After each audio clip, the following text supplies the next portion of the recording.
GSNN webinar. And we're excited to have you all participating along with our fantastic experts that will be on shortly. We will wait just a minute or so and give another chance for a couple other folks to jump in, and then we'll get going. As we work through the webinar, just a couple of housekeeping issues. You are in a webinar, so you won't be able to get a chance to speak, but you can speak through your chat window. So feel free to ask questions in your chat window, and myself or my colleague, John Brazil, will attempt to answer your questions, or our panelists will jump in and answer questions as well. So feel free to send it to a panelist or all panelists and attendees. You'll see under the chat window, there's a couple options of who to send the note to. So you can send it to somebody else that's on the webinar. You can do that as well.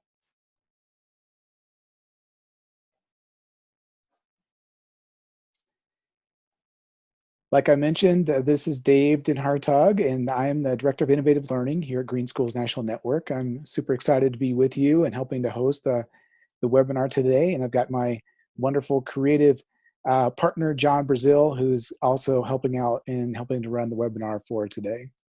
Welcome, everyone. It's nice to have you here. Awesome. We are going to give you a little overview of GSNN. Most of you on this webinar have had a chance to know us pretty well, but just another quick overview, and then to jump right into our special guest today. We have participants from Encinitas Union School District in San Diego and our Oak Park Unified School District partners as well that are here today, and to share some really phenomenal things that they're doing around food systems. I think you guys are going to take away a lot, and we're excited to have them with us. Just to help to frame this work and what we're doing at the Green Schools National Network, as most, if not all of you know, we're an organization that works with full school transformation. We firmly believe that education for sustainability is key to both innovation and excellence in schools. And on that path, we use the framework with these 5 core practices around curriculum that advances environmental literacy and sustainability, stewardship and service learning, sustainable facilities design and management, health and well-being, and strong partnerships and networks. These 5 core practices you will see touch upon in some way throughout the webinar. Perhaps the most direct is core practice 4, health and well-being. But frankly, all 5 of these have, in some ways, are connected to the work that these folks are doing. Like I mentioned, we support K-12 leaders working on whole school sustainability and best practices. And our essential point is we're wanting to help all students be in an environment where they are receiving instruction and innovation and opportunities to help them thrive for the future. And we encourage everyone to check out the Green Schools Panelists Quarterly, which is our quarterly publication and the only peer-reviewed publication dedicated to the advancement of green, healthy, sustainable schools, with topics ranging from food all the way to energy, and it's completely free. I'm gonna go ahead and put the link to that in the chat window for everyone to check out. And while you're on the website, sign up for Green Notes, which is our monthly newsletter centered on the Green Schools movement, which features case studies, professional development resources, and all kinds of good information.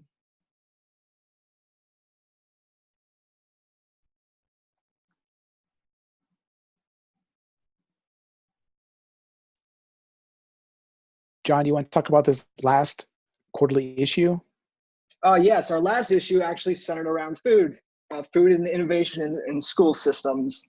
It's out now, and everyone can check it out with the link I provided in the chat window.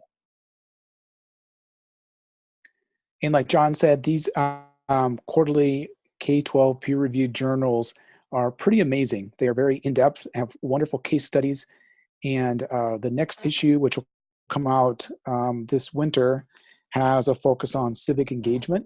and action, student action. So I think you all were going to love that issue as well. But some of you have written for us. Some might be good writers in the future that would be interested, and we're always looking for participants to help us and to help publish in our journal. Beyond the publications, we work with a lot of schools and districts around the country, and we have this Catalyst network that we call it, which is comprised of both districts and schools, some of which are leaders, are really front runners in this work around green, healthy, sustainable schools. We call those our accelerators. These two districts that are presenting today are part of that accelerator network and the Catalyst network. We also have transition schools that we work with in districts that are wanting to be front runners, but are maybe at this beginning stages of implementing green, healthy, sustainable practices. So we have both groups of schools that are partners with the Green Schools National Network. Some of that involves professional development and school coaching that we do with some, and some we're just helping and have run through a leadership summit that they help to use to help with their alignment to their strategic plans and goals. We also have affiliates, some that are just members and are wanting some of our resources and are on a smaller scale partners, but all those are a part of our school programs. Like I mentioned, we have schools and districts around the United States, and we're a growing organization. We're always looking for good leaders. The Accelerator Network, our goal and hope is to find a school or district in every state in the United States. And if you all have contacts or recommendations, we're always interested in wanting to talk to folks about that opportunity. We're going to jump in now and hear from our panelists. We have two wonderful school districts that are being represented, public districts. Both are in California, and we're thankful that they're here with us. As we know nationally that California is suffering from some wildfires right now, and fortunately we have both these school districts, one in San Diego, one outside of LA, that are able to be with us. So thank you to our team. But we'll start with Encinitas Union School District and hear from Andre and Julie, who are going to share more about the district and the work that they're doing around food systems. Thank you, Andre and Julie. Take it away. Okay, we actually have, besides Andre and Julie, we also have Leah Bonelli, our Director of Child Nutrition Services, with us. So I'll kind of run you through a little bit of the context of Encinitas Union School District, and then actually Julie and Leah, who are the innovators on the ground doing so much of this important work, will really share from their point of view and their specific roles how this looks in Encinitas. Okay, and then we'll look at, we can go one more. Thank you. Just a little bit about Encinitas Union School District. We are a coastal school district in San Diego County. We have 9 schools. We're located really close to the beach, and we have a couple of really unique programs, including our Farm Lab. Farm Lab is one of the really beginning points for our food system. So that will be a part of the conversation today. But we're very proud that a lot of the work surrounding food systems has been nationally recognized in a couple of different ways. We've been a green school district for a number of years, but also our program for food systems was actually recognized in a national journal in the Kids Menu TV show or documentary that Joe Cross did about fighting childhood obesity. And so that is something that we're proud of, and we continue to look at how we can improve the farm to school program so that we're providing our students healthy lunches that provide healthy minds. With that, I'm going to share our 4 district pillars. And you know, like the green print, we are really focused today's conversation on our 2 of our main pillars, health and wellness and environmental stewardship. But everything that we do in our district, all of our goals, all of our actions, all of our initiatives really surround these 4 pillars. And even though we're talking about health and wellness and environmental stewardship today, like the green print, you'll notice that the academic excellence and 21st century learning really embody this work as well, because we can't do anything with students that we really aren't looking at learning to be a part of it, because all our number one job is about learning in our district. So you will hear that in everything they present today. Next. Okay. All right, well, one of the foundations of our food system, that our transformative piece, is our organic farm at Farm Lab. So I do want to share, though, that Farm Lab is more than just a farm. It's a 10-acre property, and it also houses our district satellite sustainability campus that we call the Dreams Campus.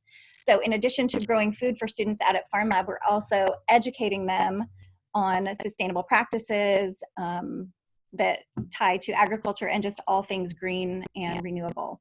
But for the purposes of this webinar, we'll focus on the farm. So it really was the first certified organic school farm in the nation. So we were really, really proud of that. And last year, over 20,000 pounds of produce were harvested and processed in our central kitchen and went straight into the cafeterias.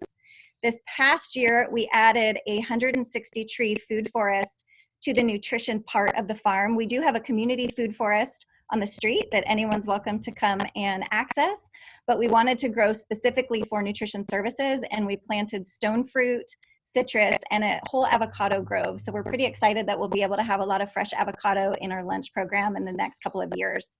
So our long-term goal is pretty lofty, but we really think that we can grow 75% of our fruits and vegetables for our lunch program. So that is our long-term goal. And one thing that's newer is our farming partners are shifting to going beyond organic and actually doing regenerative agriculture. So they are doing less tilling of the soil, not using plastics, utilizing cover crop and a diversity of crop to really create healthy soil, because we've learned that healthy soil actually sequesters carbon. So in addition to growing healthy food for our students, we can also help mitigate climate change through our farm at Farm Lab. Okay. So you might want to know what we grow. So we do grow a lot of herbs that are utilized dry and fresh in the nutrition services. We grow lettuce, carrots, tomatoes, peppers. We had an abundance of squash last year, watermelon. We currently have cucumbers and zucchini. And we just recently planted Romanesco, broccoli, and cauliflower to add some more seasonal offerings to the central kitchen. And okay. So farm to school, in addition to growing healthy food, I mean, we are literally as a district minimizing our own footprint. I mean, think about the lack of processing, no packaging. You can see our farmer literally pulled those watermelons off the vine and they went straight to the kitchen. No boxes, no nothing. So we're really minimizing food waste as a district and feel really good about doing what we can to minimize our footprint. Okay. But most importantly, this is about how it benefits our students. So we are ensuring that they're eating organic, locally sourced food. Several of those items are now scratch made with the produce we get from our farm. Anything that we're not growing, we are making sure is local, or at least within the state of California. It's a really big deal for us. And what we've noticed with our students really understanding where their food is coming from and interacting with it is there's an increased willingness to try new food. And our free and reduced lunch students, a lot of them don't have access to healthy food at home. So it really does build equity with nutrition for our students, which is really exciting. And I really think the biggest piece is building that awareness of food systems and seasonal produce for our kids from a very, very early age. And you can see two of those photos are examples of scratch-made lunch items and offerings from the salad bar. Okay. So I'm going to pass this over now to our Director of Nutrition Services so you can see how this farm produce actually transfers into the central kitchen and the cafeterias. Okay, so I want to talk to you guys about how we incorporate all of this produce into our lunch program. So we do so in a variety of ways, obviously based on seasonality. One of the biggest things that we do is over the summer we harvest thousands of pounds of bell peppers and tomatoes, and we roast them down and we freeze them to be used in marinara sauce and pasta sauce all throughout the school year. So we basically grow enough to supply us with sauce for the entire year, which is amazing. Depending on the seasonality, we will process zucchini and squash to be used in pasta sauces. With the herbs that we get, we will dry the herbs and we will use them in those same sauces, or we will use them fresh and make pesto for a variety of different applications. This year we had an abundance of squash. So we took those squash and we roasted them whole. We scooped out the inside and we froze them, and that will be used in a harvest soup in the next few months. And we also had sweet potatoes, which we roasted to be used in our play on a California burrito, which was that picture from the previous slide, as well as a hot vegetable side that we served on the lunch line. So we try to use it in any and every application that we can. We also use the produce on a majority of the salad bar. So about 90% of our lettuce throughout the school year is our organic romaine that we grow from the farm lab. In addition to that, you can also find carrots and cucumbers and celery, watermelon, bell peppers, you name it. Whatever we're growing, I try to use in any capacity that I can. That's kind of my motto. If I can use it, I do. So, okay. This is a snapshot of what our menu looks like every month. For me, what I like to focus on is identifying what we are making that's scratch cooked, and I do so with this little chef hat on our menu. We have themed days, and I advertise the farm to school month, I'm sorry, the harvest of the month down below, as well as a little bit more information. But if you go to the next slide, I'll kind of talk a little bit more about how this menu allows me to promote our program. So for us, being a school district where we have very low participation in our free and reduced program, we have to really promote to all the kids in the district to come eat with us. So we do a variety of things to promote the child nutrition program and our meals. We participate in California Thursdays, which is in partnership with the Center for Eco-Literacy, where we have a featured entree every month that is made from items that are all sourced from California. You can see this organic chicken and tortilla roll-up. It's made from organic grass-fed chicken from Northern California. We participate in Harvest of the Month, where every Wednesday each month we choose a locally or regionally grown fruit or vegetable that we feature on the salad bar. This month is persimmons, which is always fun because we try to feature something that kids may not necessarily eat all the time. We talk about, I showcase the salad bar on our menu, which is, it's a huge marketing piece for us because with this unlimited salad bar of organic produce, kids can go back and get as much as they want. It's a great marketing piece for us. And then additionally on our menu, I like to designate what is in all of our entrees so that parents of kids with food allergies or that have restrictions are able to kind of pick and choose what they can send their kids to come eat in the lunch line. If you want to go to the next slide. A couple of other things that we do for promotion. We have a wellness week every year where we promote the lunch line by doing Eat a Rainbow Week, where the salad bar is themed like a rainbow, so kids can come and eat different color fruits and vegetables every week. We encourage them to try new things, and we partner with our PTA to sample this produce during the same time. So it's a great way not only to promote our lunch program, but to promote healthy eating and to promote farm to school. We have these really awesome menu boards that we had made by a local graphic designer that show kids exactly what's on the menu each day. And it's just another added piece for kids to see when they're coming to the lunch area, what's on the menu, and it encourages them to maybe want to buy the next day. And then we also have this really cool display. Oh, sorry, if you want to scroll back one for me. This really cool display dome with this display plate that's the featured entree of the day, usually one of our scratch-made entrees with some farm to school veggies where kids can see the exact plate that they can make, and it gets them excited about coming and eating the lunch line. A few other things that we do to promote the lunch program: we do a Bring Your Parent to Lunch Day event where parents are encouraged to come eat with their kids in the lunch line, and it then allows them to see the great things that we are actually doing, the farm to school produce, the scratch cooking, and it helps increase our participation. And of course, we do a lot of promotion with social media on Facebook and Instagram. Okay.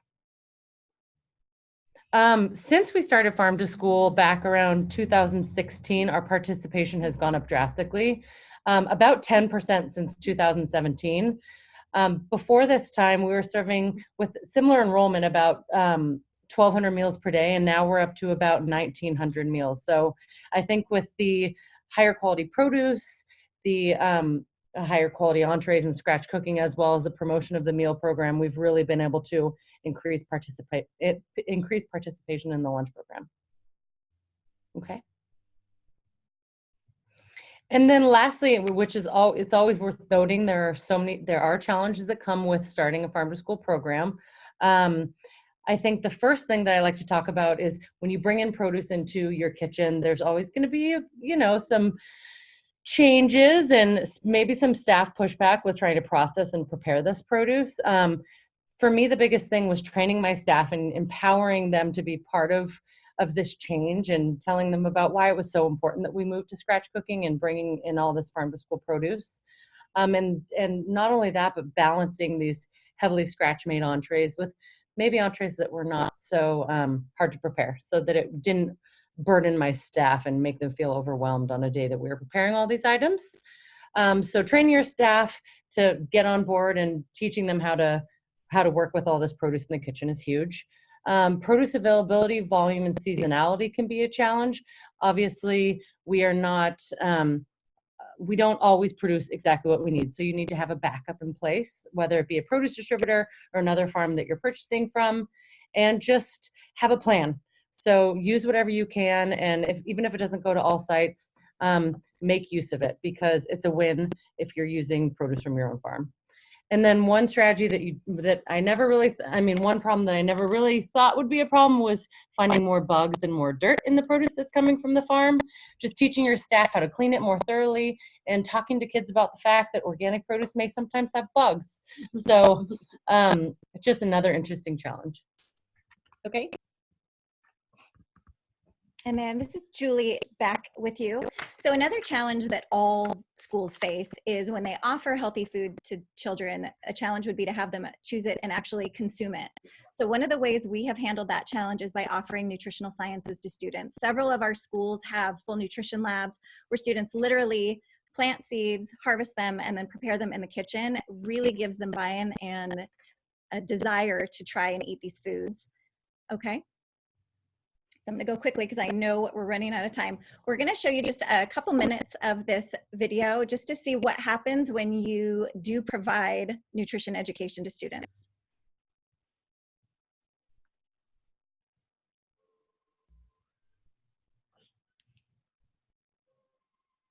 There's no volume. Oops.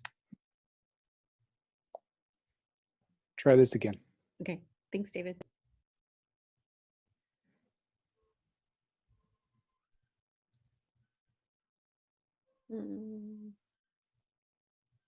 Are you hearing it? No. No. There it is.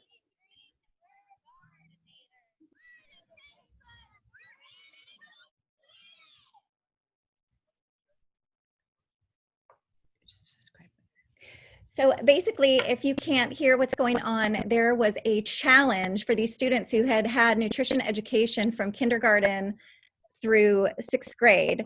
And basically, they're given a task of creating a vegetable frittata.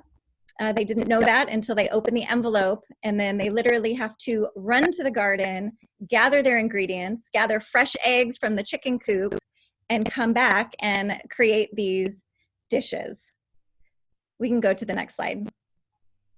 And I'm hoping that when people can access this, they can watch the full thing at a later date. So another piece of education for our students is at the end of lunch. We have scrap carts at all 9 school sites where students literally have to sort their lunch waste. So they learn what's recyclable, what can be composted, the fruit and vegetable scraps, and then also they see what's going to the landfill. So it's really powerful education for them. And there is vermicomposting at all 9 sites, and we use the castings from that for the school gardens at each school as well. So they're truly seeing seed to compost. It's really powerful. So next slide, please. And one thing that education created was students got really aware of what was going in the trash, and they started taking on waste audits and really noticing what was happening.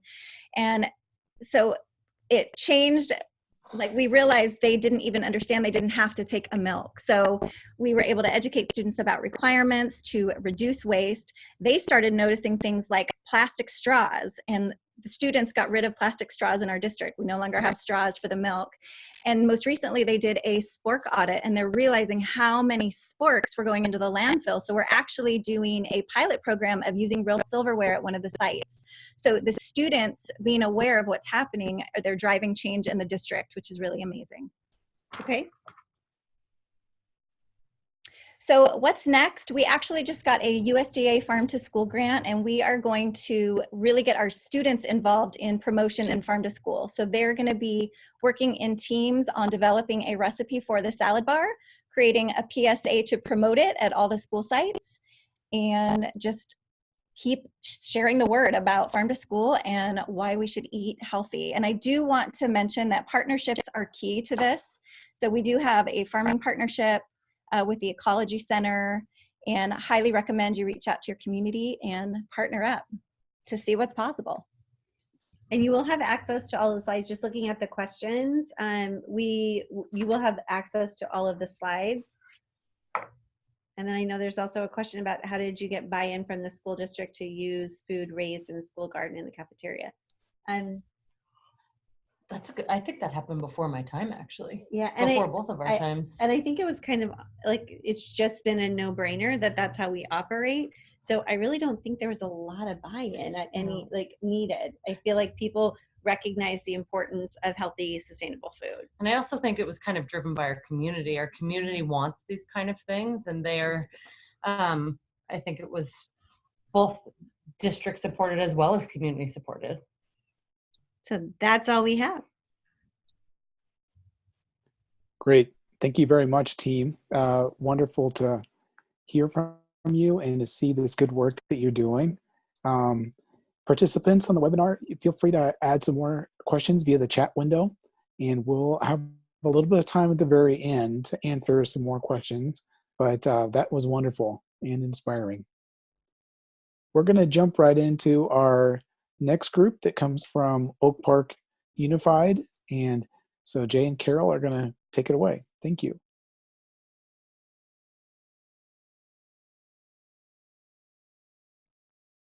Carol's been telling me I have to unmute for everyone to hear me. Hi, everyone. This is Carol and Jay from the Oak Park Unified School District in Southern California, not quite as south as Encinitas. Just to give you a little bit of geographical centering, we are about halfway between the cities of Los Angeles and Santa Barbara. Our school district is surrounded on three sides by the Santa Monica Mountains National Park. So we're nestled in the beautiful little spot. That's a little windy and smoky at the moment, but otherwise it's a beautiful place to be. Okay. Next slide, please. Okay. Sorry, 1 second. No worries. Okay. All right, there's us. I'm Jay Greenlander. I'm the Director of Curriculum and Instruction here at the Oak Park Unified School District. And I am Carol Lee, the Director of Student Nutrition and Wellness here at Oak Park Unified. All right. So a little bit more about Oak Park. I'm going to give you a little bit of information about our school district and kind of set the stage for who we are and kind of what we do and why we do it. And to explain how our school district's goals and moral imperatives have kind of fed into our nutrition program, pun intended. So we're a public school district serving, as of this morning, 4,525 students.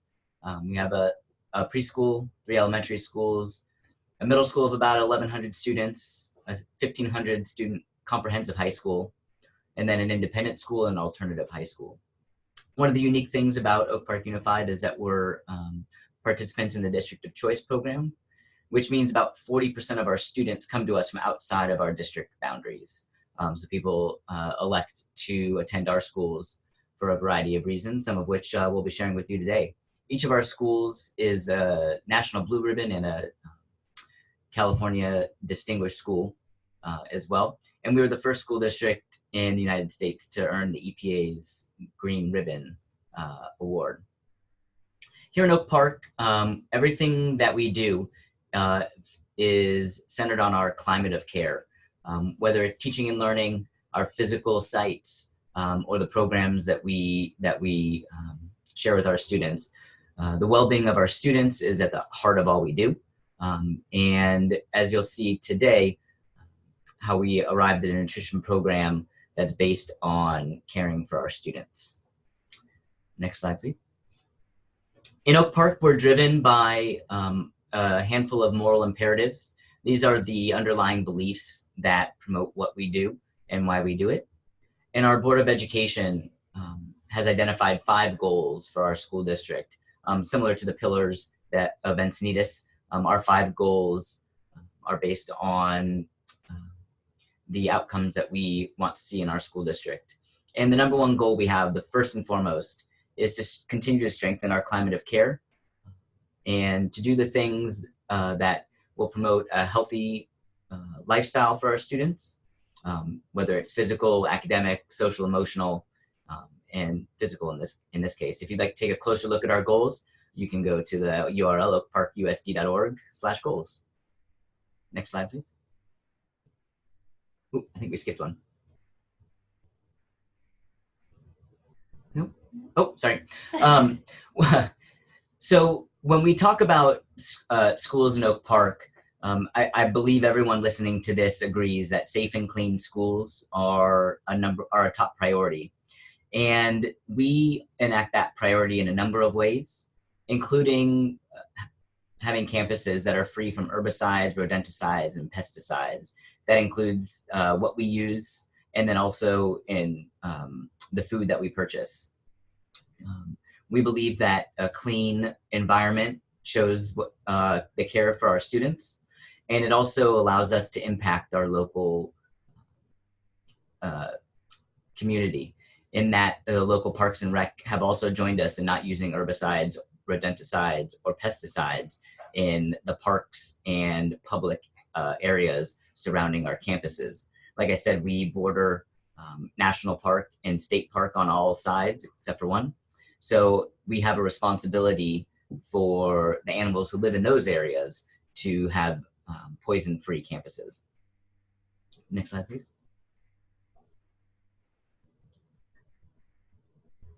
What we've learned from our nutrition program is that our job is not just to feed students, that we're promoting a healthy lifestyle, making choices that promote health.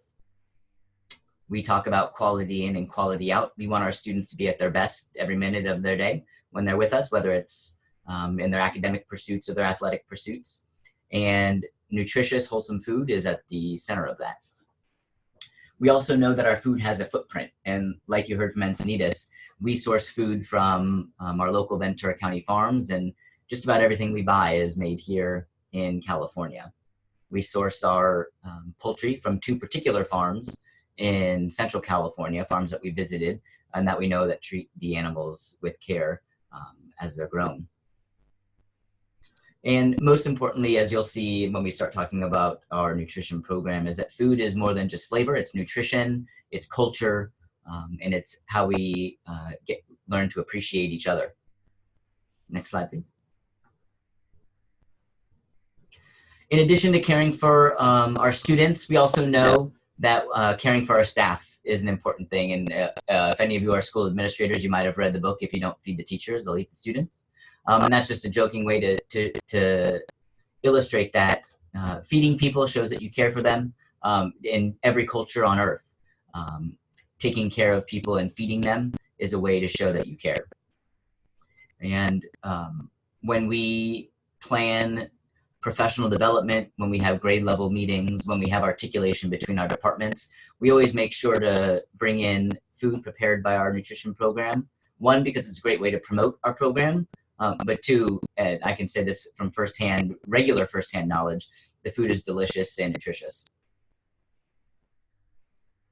And what we'll do is I'll hand it over to Carol here, and she'll talk about how our program has gone from what we would call a traditional cafeteria program to what we think is a leading program and thinking of food in different ways. So for the slide, we just want to talk a little bit about what we used to do. So this is right before 14-15. So most of our entitlement dollars were spent on processed cheese, processed chicken, and processed turkey. We have 5 sites that actually have cafeterias, and that's where we serve most of the students. And most of the food that was served there was prepackaged. It was heat and serve, and a lot of the sides that we were serving at the time were prepackaged as well. So we're talking about granola bars. We're talking about whole grain snack packets and that kind of thing. Other entrees and sides that we were, even when we were preparing them, we were putting them in individual packaging. Scratch cooking at the time was about 20 to 30% of the offerings. The menu was mainly comprised of pizza that was delivered and prepackaged, as well as pickup sticks. The scratch cooked entrees that we were offering were not typically selected by the students, and they were prepackaged after they were cooked, and so weren't quite as appetizing as well. So they weren't exactly first choice when compared to pizza and pickup sticks. Another aspect of the program in the past was that a la carte was king. We're a very low free and reduced price meal participation district, and so it was about increasing the sales through a la carte. And so we weren't serving quite as many full meals. A lot of the sales did come from serving maybe an a la carte entree and a lot of prepackaged snacks. And students also had a negative connotation of what a meatless item or a vegetarian item was. We're participants of Meatless Monday, and we'll talk a little bit about it later, but we no longer use the Meatless Monday designation. Next slide, please. So I just wanted to offer a timeline to show some of the developments in our program. And I think there are 2 things that are really unique about the program here at OPUSD. We eliminated beef, pork, and seafood from all of our school cafeterias in school year 2006 and 7. So since for over 10 years now, poultry is the only type of meat that we serve. And that was a decision that was based on an understanding that a lot of the,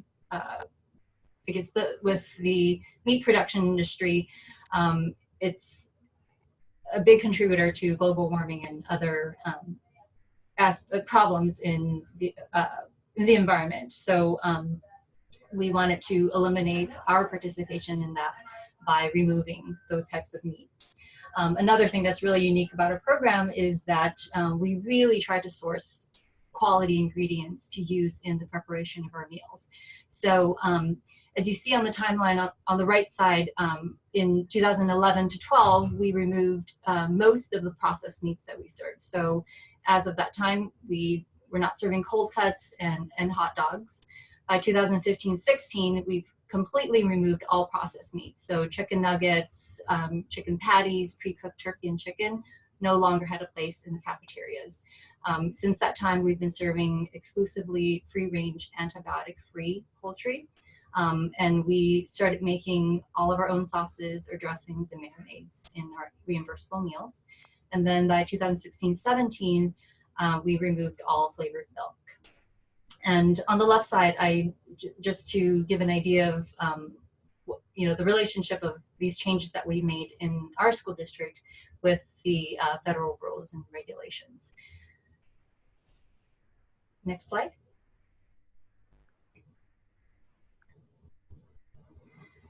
So in 2015-16, we pretty much went cold turkey.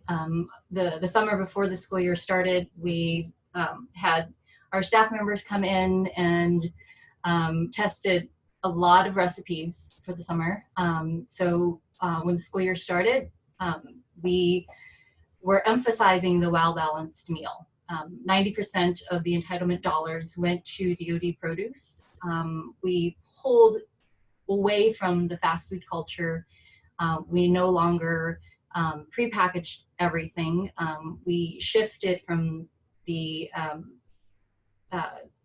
self-serve type of menu to a scoop and serve style. So the staff was able to create relationships with the students by talking with them and engaging with them as they're scooping and serving the meal components. Everything was laid out in a way that was attractive and just much more enticing to the students. So as I mentioned, we completely eliminated the prepackaged sides.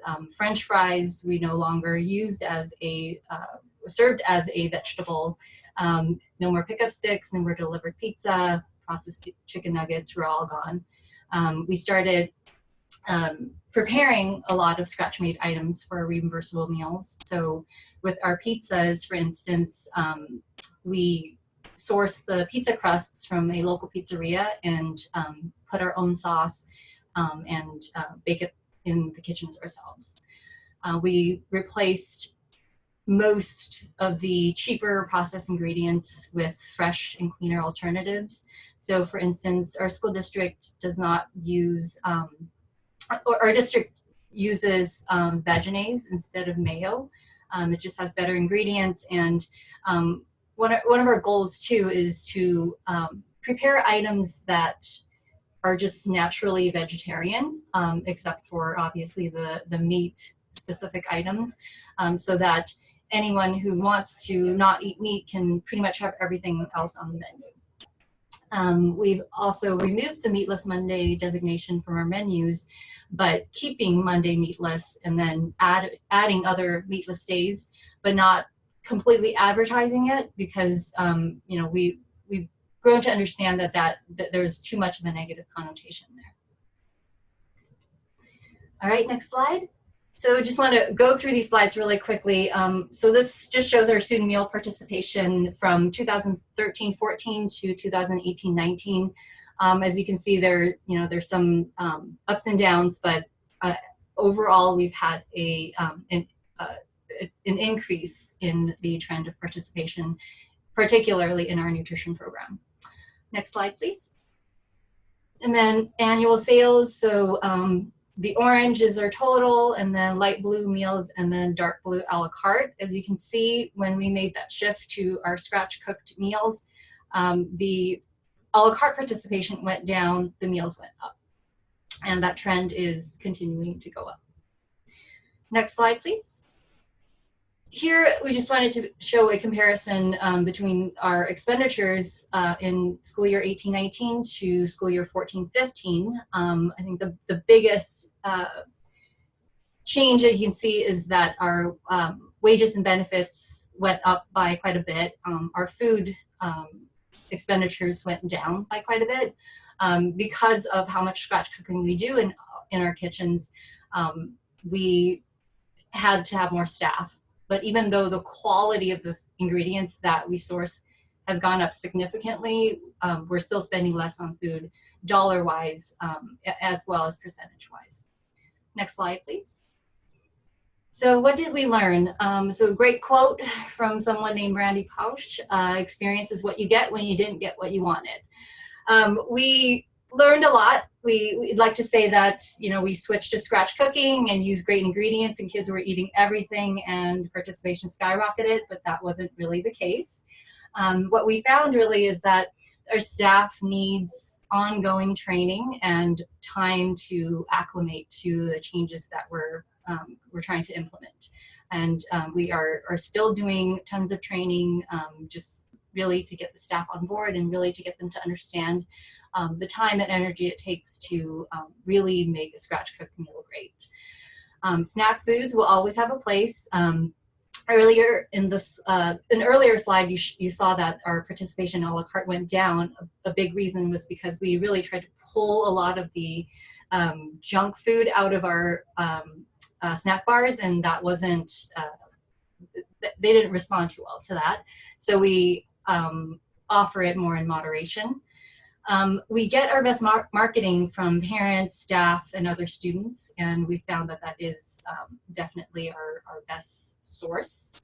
And then finally, change just take a lot of time, and we are continually having to remember that and do what we need to in the time that it takes to do it. Next slide, please. turning it over to Jay. All right. So going to school in Oak Park and coming into our kitchens is a treat for students. You can go to the next slide. We talk about sourcing locally and eating globally.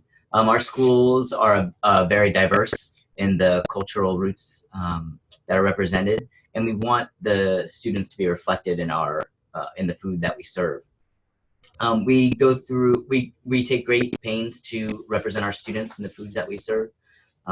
We just celebrated the Festival of Lights Diwali, and so we've been able to integrate those flavors into our lunches.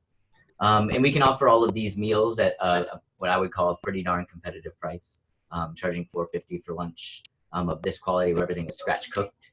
You can't get that at any restaurant, but you're getting restaurant quality food. Going to the next slide to see a sample menu from Oak Park High School. Taco Tuesday is a pretty popular day, so tomorrow we'll have a lot of participation. And the students really just enjoy the change in flavors. Like I said, we try to represent the cultural roots of our students, whether it's Asian flavors or Middle Eastern flavors or the flavors of India. Going to the next slide, please. We often say on the English language arts side that students should see themselves reflected in the authors that we have represented in our school libraries. We want our students to see themselves reflected in the food that we serve in the cafeteria. And I want to add too that it's important to see other people through the food that they eat. Indeed. Going to the next slide. So going through these different flavors really represents our student body. And so being able to share the flavors and then giving us feedback and saying this tastes like my grandma's shawarma or something like that really allows us to connect with students and for them to feel connected to their school. And then it also contributes to participation for sure. These are also represented the meals that we'll serve at meetings and professional development opportunities for our staff. And as Carol said, there's no better way to get a classroom full of children to buy lunch than for their teacher to say, I had lunch in the cafeteria yesterday and it was delicious. So anyway, we're running to our time here. And we just wanted to thank you for the opportunity to share a little bit about Oak Park and how we feed our students and how we believe that contributes to their outcomes in the classroom and on the fields of play and in the community. Fantastic. Thank you, Jay. And thank you, Carol. That was wonderful. And it was just inspiring, but also makes me hungry seeing both of these presentations. It is wonderful work you guys are doing. John, you might see a better sense of the questions, or we have a little bit of time left for our panelists to answer some questions from our audience. Are there questions that we're seeing, or because I'm not seeing it on my end? So there have been a few questions. I did want to let everyone know that we will go ahead and put the slideshow, a recorded version of this webinar, and that video from Encinitas up on this event page, which will remain after the webinar. And I will go ahead and put that link in the chat window. And then James McGirt had a question for Encinitas. How did you get buy-in from the school districts to use food raised in the school garden in the school cafeteria? I think we kind of answered that. We really didn't have a problem with buy-in because of our community and our families have always, Encinitas has some strong agricultural roots as well as a real value on health and wellness as a community. So it really wasn't an issue, but we still do a lot of promotion and we make sure that kids talk about what's in the garden. Many of our schools actually harvest and then they send home things with the children.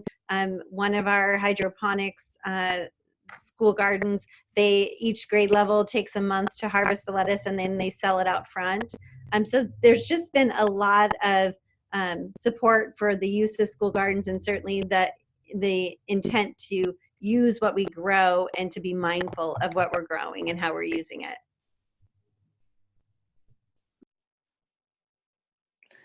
I have a question for both groups.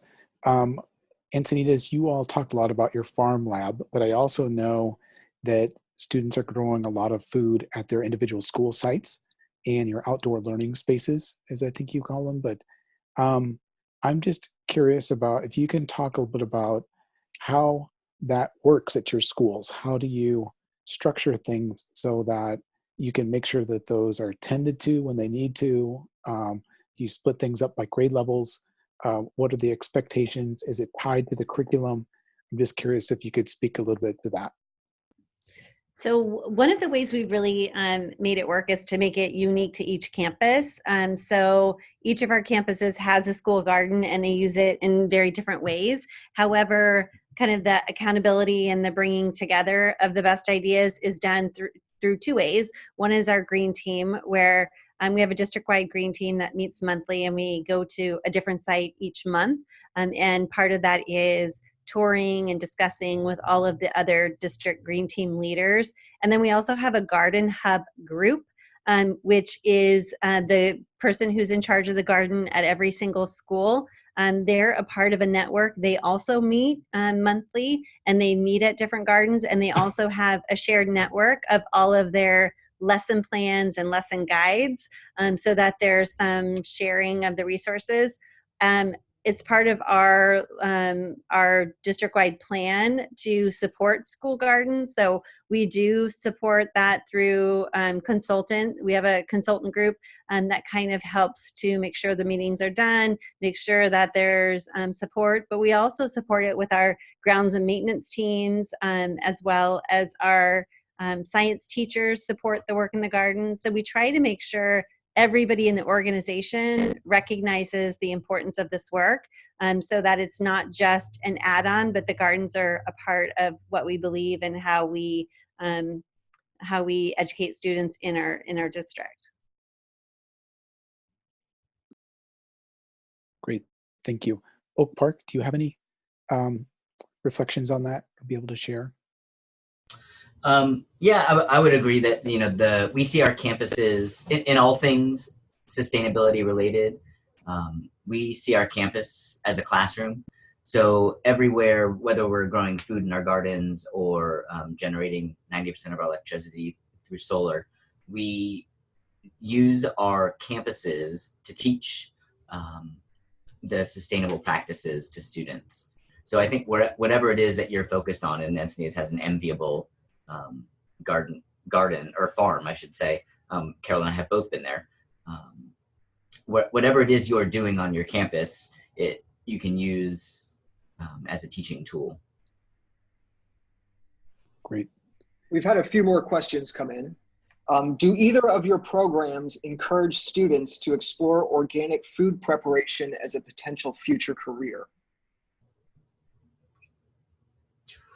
That is, for us, since we're a K-12 district, we have a long-term goal of generating either a culinary or a food science pathway through CTE. So not yet, to use the growth mindset terminology. And I would just add, we have various things that we expose students to, various careers that are, whether it be surrounding sustainability or agriculture. We have some units that deal with entrepreneurship, including students creating salad dressings, and through that they learn marketing, they learn research, and they learn how to put a recipe together. But it's more of unit specific or grade level specific, not necessarily a specific emphasis on careers.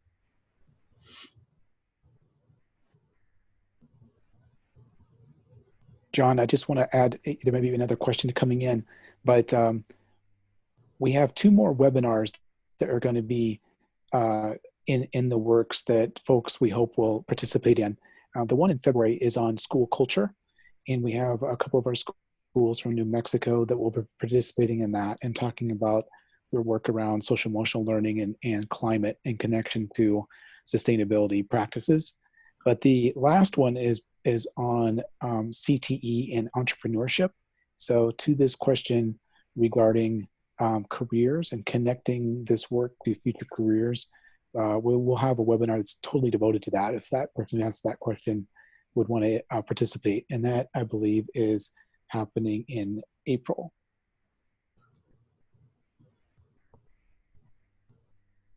Any other questions, John? Yeah, we have a few more. How do you think your programs would change if your district was larger? Are programs like these possible for large districts? Yeah, definitely. So, I think both Encinitas and Oak Park are what you might call like a right-size school district in terms of being able to be nimble and change quickly. However, I would paraphrase Desmond Tutu to say, do whatever, enact whatever change you can, where you can, when you can, because it's all of those little changes that put together will change the world. And so you have to make change incrementally. You don't all of a sudden say, hey, we want a 10-acre farm and we want to produce 75% of our produce. And the next year you have that. I know that Encinitas has worked on that for many years to get where they are. And we too have had to go step by step to enact this kind of deep change. And, one example is we haven't been able to fully change over our kind of our waste right now. And so one action that we've taken was at one of our schools, our elementary school with the highest participation, we've gone to clean reusable trays and then silverware. And students have become quite good at sorting their silverware. And we probably don't lose any more forks than the average household with children. But just doing that change and showing that it works and then growing that change to the next school. I think wherever you are, you can enact a small amount of change towards this goal.